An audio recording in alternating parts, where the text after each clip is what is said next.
जय श्री कृष्ण मित्रों, जय जय श्री सीताराम। स्वागत है सभी दर्शकों का हमारे समित ज्ञान यूट्यूब चैनल में।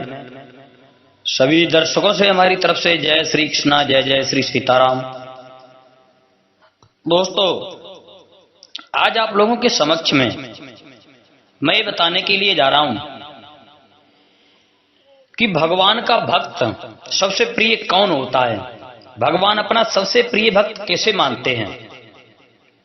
वैसे हमारे भारत की भूमि है और हमारे भारत की इस भूमि पे अनेक भक्त हुए।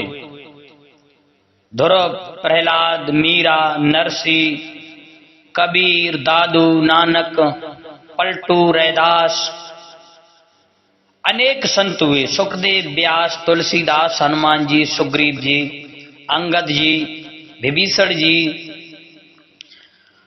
और अनेक जिनके नाम भी नहीं मालूम है। ऐसे ऐसे प्रभु के भक्त हुए जिन्होंने अपना नाम, संसार में कभी ये नहीं सोचा कि मेरा नाम हो, और प्रभु की भक्ति करते करते अपने शरीर को मिट्टी में मिला दिया और भगवान में लीन हो गए। और ये वास्तविक सच है दोस्तों, क्योंकि ये आत्मा और ये मनुष्य जीवन, आत्मा ईश्वर का अंश है, इसलिए इसका कभी विनाश नहीं होता। और ये मनुष्य जीवन वो अनमोल हीरा है, वो अनमोल रत्न है जो इस आत्मा को बार बार नहीं मिलता है। ये आत्मा का बड़ा पुण्य होता है, तब ये मनुष्य शरीर मिलता है। और इस मनुष्य शरीर में आने के बाद हर प्राणी को भगवान की भक्ति, भजन और प्रभु का नाम लेना चाहिए। और इस कलिकाल में तो गोस्वामी तुलसीदास जी ने रामायण में लिख दिया है कि प्रभु का कलयुग केवल नाम आधारा और सुमिर सुमिर नर उतरे पारा। तुम्हारे अंदर यज्ञ जप तप कुछ भी नहीं है। हर काम करने के बाद अगर थोड़ी देर भी प्रभु का चिंतन करते हो, नाम लेते हो, तो कहते हैं इस भवसागर से प्राणी पार हो जाता है। और भक्तों, यही सच्ची हमारी दौलत है। आत्मा का धन यही परमात्मा का नाम है। बाकी संसार की जितनी भी दौलत है, कहते हैं धनान भूमि पशुआ घाष्टे, स्त्री गृह द्वारे, सखा शमशाने, देह चितायाम, जीवा एका परलोकते। प्राणी संसार में आता है, धन कमाता है, और धन कमाते कमाते अगर भगवान का नाम नहीं लिया, उसका अंत समय होता है जब वो संसार को छोड़ करके जाता है। तो कहते हैं ये सब धन तिजोरियों में पड़ा रह जाता है, उसके साथ कुछ नहीं जाता, वो खाली चला जाता है। जिन पशुओं को सुंदर घास खिलाई, जिन पशुओं की सेवा में लगे रहे, वो भी साथ नहीं जाते, खूंटा पे रमाते रह जाते हैं। स्त्री गृह द्वारे, आपने जिस स्त्री से प्रेम किया, स्नेह किया, वो स्त्री केवल घर की देहरी तक जाकर के वापस लौट आती है और वो भी साथ नहीं जाती है। तो मित्रों, अब अगर अभिमान करो कि हम संसार में बैठे रहे, समाज को अपना बनाते रहे, दोस्त बनाते रहे, मित्र बनाते रहे, तो ये दोस्त, मित्र और सखा, साथी, ये सब कहां तक के साथी होते हैं। सखा शमशाने, ये हमारा तुम्हारा साथ केवल शमशान तक देते हैं, उसके बाद में ये हमारा साथ नहीं दे पाते हैं, क्योंकि ये संसार का नियम है, कोई किसी के साथ नहीं जाता है। और अब शरीर पे अगर अभिमान करो, क्योंकि शरीर को ही बनाने में लगे रहे, मैं बलवान हूं, सुंदर हूं, तो देह चिताया, एक दिन ये चिता में जल करके राख हो जाती है। जीवा एक परलोकते, अकेला जीव है जो परमात्मा के यहां जाता है। और जीव आत्मा का कर्म क्या है? ईश्वर का नाम, भगवान की भक्ति। अब मित्रों, हर प्राणी को हर हाल में प्रभु का भजन करना चाहिए, चाहे वो दुख में हो, चाहे सुख में हो, चाहे परिस्थिति कैसी भी हो, लेकिन उसकी मन स्थिति हमेशा प्रभु की होनी चाहिए। कहते हैं कर से कर्म करो विध नाना, और मन राखो जहां कृपा निधाना। हम अपने हाथों से कार्य करते रहें, संसार के दुखों को सिर्फ नजरों से देखें, क्योंकि ये सब सुख दुख सब यहीं के होते हैं। ये सुख दुख हमारे साथ ही नहीं होते हैं, ये सुख दुख हमारे साथ नहीं जाते हैं, ये सब यहीं रह जाते हैं। तो हम अपना मन इनमें फंसा करके अपने आप को दुखी कर लेते हैं। तो हमें अपना मन रखना चाहिए प्रभु की भक्ति में। संसार में बिना प्रभु की इच्छा के एक पत्ता हिलता नहीं है, करने वाला परमात्मा है। तो हमें भगवान की इच्छा को समझ करके प्रभु की इच्छा में इच्छा रखना चाहिए। दोस्तों, भक्ति बहुत जरूरी है, क्योंकि भक्ति करने से ही आत्मा हमारी बलवान होती है, भवसागर से पार होती है। भगवान का नाम इस भवसागर की वो नैया है, इस भवसागर का वो बीड़ा है, जो इस प्रभु के नाम की नाव पर जो बैठ जाता है वो प्राणी पार हो जाता है। और अब मैं आपको ये बताने के लिए जा रहा हूं कि भगवान के सबसे प्रिय भक्त कौन होते हैं। भक्ति तो सब करते हैं, भगवान का नाम सब लेते हैं, कोई थोड़ा लेता है, कोई कम लेता है, कोई 1 बार लेता है, कोई 100 बार लेता है, कोई 1000 बार लेता है, लेकिन सब लेते हैं, सब प्रभु को मानते हैं। अब प्रभु को मानना ही भक्ति होती है। हम किसी भी हाल में हैं, प्रभु का शुक्रिया करना चाहिए, मानना चाहिए मालिक को, तो सब मानते हैं। दोस्तों, अब बात यह है कि प्रभु के असली भक्त और प्रभु के प्रेमी प्रभु किनको मानते हैं। एक बार नारद मुनि जी ने भगवान विष्णु जी से पूछा कि हे भगवान, आपका इस समय सबसे प्रिय भगत कौन है। अब देव ऋषि नारद जैसा महात्मा, क्योंकि देव ऋषि नारद बाबा भगवान श्री नारायण के सबसे प्रिय भक्त थे। हर समय बीड़ा लेकर के देव ऋषि नारद के मुख से और कुछ नहीं, केवल नारायण नारायण नारायण। अब विष्णु तो भगवान हैं, बाबा देव ऋषि नारद की झट से समझ गई बात कि ये कहना क्या चाहते हैं। मतलब ये अपने मेरे मुख से अपनी बड़ाई सुनना चाहते हैं। भगवान समझ गए अपने भगत नारद मुनि की बात और मुस्कुराकर बोले। भगवान विष्णु समझ गए और अपने भगत नारद मुनि की बात को समझकर मुस्कुराकर बोले, नारद, आप जानना चाहते हो कि मेरा प्रिय भक्त कौन है। देवर्षि नारद बोले, हाँ प्रभु, यही तो मेरे सुनने के लिए कान आतुर हो रहे हैं। आप एक बार सुनाइए ना कि आपका सबसे प्रिय भक्त कौन है। भगवान विष्णु ने जरा भी देर नहीं की, मुस्कुरा करके बोले, देखो नारद, वो सामने वाला गांव दिखाई देता है। मेरा सबसे प्रिय भगत उस गांव में एक मामूली किसान है। मामूली किसान? बोले हाँ। यह सुनकर नारद मुनि थोड़ा निराश हुए, मनोदास हो गया। फिर से एक प्रश्न किया। देवर्षि नारद ने फिर कहा, प्रभु, वैसे तो संसार के सब ऋषि मुनि और संत भक्त लोग कहते हैं कि मैं आपका सबसे बड़ा भगत हूं, तो फिर मैं सबसे प्रिय क्यों नहीं हूं। भगवान विष्णु जी ने नारद मुनि जी से कहा, इसका जवाब तो खुद ही दो दोगे। भगवान विष्णु जी ने नारद मुनि जी से कहा, इसका जवाब तुम खुद ही दो दोगे। जाओ, एक दिन उसके घर रहो और फिर सारी बात मुझे बताना। नारद मुनि जी सुबह सवेरे मुंह अंधेरे उस किसान के घर पहुंच गए। देखा अभी अभी किसान जागा है और उसने अब से पहले अपने जानवरों को चारा वगैरह दिया, फिर मुंह हाथ धोए, दैनिक कार्यों से निवृत्त हुआ, जल्दी जल्दी भगवान का नाम लिया, रूखी सूखी रोटी खाकर जल्दी जल्दी अपने खेतों पर चला गया। सारा दिन खेतों में काम किया।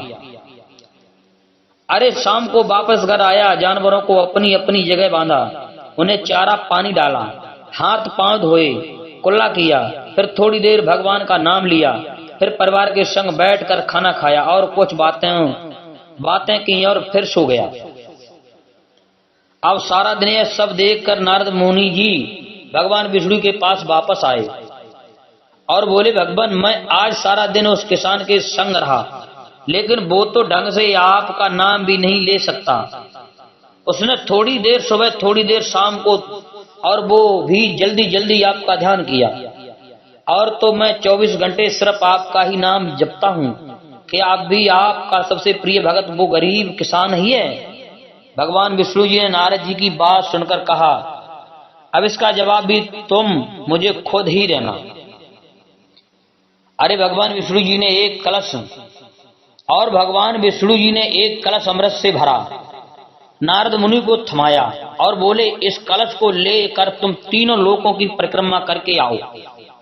लेकिन देवर्षि नारद, एक बात का ध्यान रखना, अगर एक बूंद भी अमृत नीचे गिरा तो तुम्हारी सारी भक्ति और पुण्य नष्ट हो जाएंगे। नारद मुनि तीनों लोकों की परिक्रमा करके जब भगवान विष्णु के पास वापस आए तो खुश होकर बोले, भगवान, मैंने एक भी अमृत नीचे नहीं गिरने दिया। भगवान मैंने एक बूंद भी अमृत नीचे नहीं गिरने दिया। विष्णु भगवान ने पूछा और 10 दौराना तुमने मेरा नाम कितनी बार लिया? भगवान विष्णु भगवान ने पूछा और इस दौरान तुमने मेरा नाम कितनी बार लिया, मेरा स्मरण कितनी बार किया? तो नारद बोले अरे भगवान जी, मेरा तो सारा ध्यान इस अमृत पर था, फिर आपका ध्यान कैसे करता? भगवान विष्णु ने कहा हे नारद, देखो उस किसान को, वो अपना कर्म करते हुए भी नियमित रूप से मेरा स्मरण करता है, क्योंकि जो अपना कर्म करते हुए भी मेरा जाप करे वो ही मेरा सबसे प्रिय भगत हुआ। तुम तो सारा दिन खाली बैठे ही जब करते हो, और जब तुम्हें कर्म दिया तो मेरे लिए तुम्हारे पास समय नहीं था। तो नारद मुनि सब समझ गए और भगवान के चरण पकड़कर बोले हे भगवान, आपने मेरा अहंकार तोड़ दिया, आप धन्य हैं। दोस्तों, इस कहानी से हमें शिक्षा क्या मिलती है? कहते हैं जो हमारा किसान होता है पूरा दिन खेतों पे काम करता, अपने जानवरों को देखता है, और फिर अगर 5 मिनट या 2 मिनट बैठ करके भी अगर भगवान का ध्यान करता है तो उसकी सबसे बड़ी भक्ति होती है। एक कवि ने बड़ा सुंदर दोहा लिखा है कि गज ग्रंथ गिर पे चढ़े, हाथी अगर पहाड़ पे चढ़े तो ये बड़ी अचरज की बात है। गुम्मट गेंद ठारा है, अगर गेंद को ऊपर फेंको, ऊपर अगर गेंद रुक जाए जहां कोई रुकने की जगह ना हो, और जो ग्रस्त हरिको भजे तो अचरज कहो न जाए। ग्रस्त होकर के अगर प्रभु का ध्यान करता है तो वो प्रभु का सबसे प्रिय भक्त होता है। हम अपना खेतों पे काम करते हैं, पूरा दिन काम करते हैं, हम अपने कर्म में लीन रहते हैं, उसके बाद अपने आकर के बच्चों को देखते हैं, उसके बाद अगर हमें इसके बाद भी हट करके हम अगर प्रभु का भजन करते हैं, चाहे वो हम 2 मिनट करें चाहे 5 मिनट करें, तो वो प्रभु के सबसे प्रिय भक्त होते हैं। संसार का काम करते हुए भगवान का नाम लेते हैं तो भगवान के भक्त वो प्रिय होते हैं, उन्हें भगवान ज्यादा मानते हैं।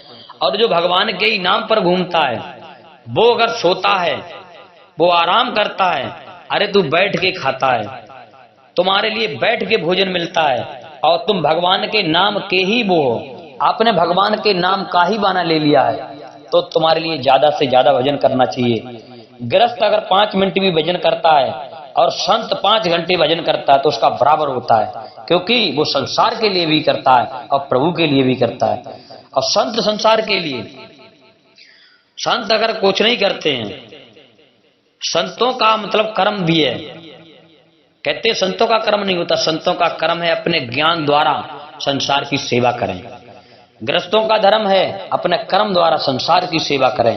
तो भगवान ने हमें और आपको इसीलिए बनाया सेवा करने के लिए। हर प्रकार का कर्म होता है और हर प्रकार की सेवा होती है। हमारे संत महापुरुष होते हैं, वो हमें ज्ञान द्वारा शिक्षा द्वारा हाँ संसार की सेवा करते हैं और भगवान से जोड़ते हैं। हम सब आत्मा ईश्वर की हैं, ईश्वर का अंश हैं, और हम सबको परमात्मा से मिलाना ही हमारा सबका धर्म है। और संतों का ये धर्म बनता है, क्योंकि संत जानते हैं, ग्रस्त नहीं जानते हैं। ग्रस्त तो मतलब अपना कर्म करते हैं, इसलिए उनमें इतना ज्ञान नहीं होता है। अगर संत 5 घंटे बैठ के भजन करते हैं तो 5 घंटे संसार की सेवा में लगाएं। कोई भी रास्ते में मिले उससे कहें कि प्रभु का भजन करो, नाम लो, भगवान का ध्यान करो। गांव गांव में जाकर के संतों का ये मतलब फर्ज होता है। पहले के हमारे संत महात्मा लोग थे, हर गांव में जाते थे, संत महात्मा हर गांव में जाते थे, लोगों को इकट्ठा करते थे, उन्हें जगाते थे, उनकी आत्मा को जगाते थे कि प्रभु का भजन करो, नाम लो। नाम लेने से क्या होता है, क्योंकि नाम की महिमा भक्तों बड़ी अपार होती है। कहते हैं नाम, भगवान के नाम लेने से जो हमारी आत्मा का ऊपर जो मैल होता है, हमारा हृदय रूपी आंगन होता है, वो बिल्कुल साफ हो जाता है, पावन हो जाता है। तो प्रभु के नाम की महिमा बड़ी अपार है। नाम रूपी वो अग्नि है जो हमारे अंदर का कूड़ा करकट जला करके राख कर देती है। तो हमारे सभी दर्शकों से हमारा निवेदन है, आग्रह है, जो लोग हमारे इस चैनल को सुनते हैं तो ज्यादा नहीं तो थोड़ा प्रभु का भजन करना चाहिए। भगवान ने हमें 24 घंटा दिए, 24 घंटा में 1 घंटा हम प्रभु के लिए निकालें, तो ये हमारा कर्म है। असली कर्म तो हमारा यही है। कहते हैं धर्म, धर्म सबसे बड़ा क्या होता है? कुछ लोग कहते हैं ये धर्म बड़ा होता है, कुछ लोग ये कहते हैं अनेकों लोग धर्म को मतलब कई तरीका से बांटते हैं, लेकिन हमारा सबसे धर्म आत्मा, हम आत्मा है, हम शरीर नहीं है। तो आत्मा का धर्म है परमात्मा का नाम लेना। तो हमें ईश्वर का नाम हर हाल में लेना चाहिए, चाहे जितना भी समय मिले। अगर हम कहीं गाड़ी में बैठे हैं, हमें लगता है कि हम आसन नहीं लगा सकते हैं, तो हम अपना मन का आसन लगा लें। हम अपना मन, गोस्वामी बाबा तुलसीदास जी ने हमारे समाज के ऊपर बहुत बड़ी कृपा की है, हमारे साधकों के ऊपर बहुत बड़ी कृपा की है। उनकी एक चौपाई में बहुत कुछ सिखाती है। कहते हैं हमें अगर आसन लगाने का वक्त नहीं है, भीड़ में है और हम ये सोच रहे हैं कि हम नहीं जा पाएंगे, तो हमें क्या करना चाहिए? कर से कर्म करो विधनाना और मन राखो जहां कृपा निधाना। मन में प्रभु की भक्ति में जोड़ देना चाहिए मित्रों। तो हर हाल में प्रभु का नाम, हर हाल में प्रभु का भजन करते रहना चाहिए, चाहे वो भाई हो, चाहे वो बहनें हो, चाहे वो माताएं हो, चाहे वो बुजुर्ग हो।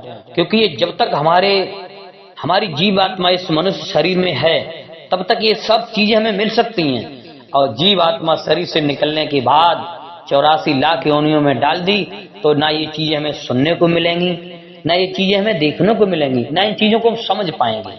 क्योंकि ये बड़ा समझ का खेला है। हमारे ऊपर काम, क्रोध, लोभ, मद का ये डेरा पड़ा है। इस डेरा में इस जीवात्मा को बंद कर रखा है।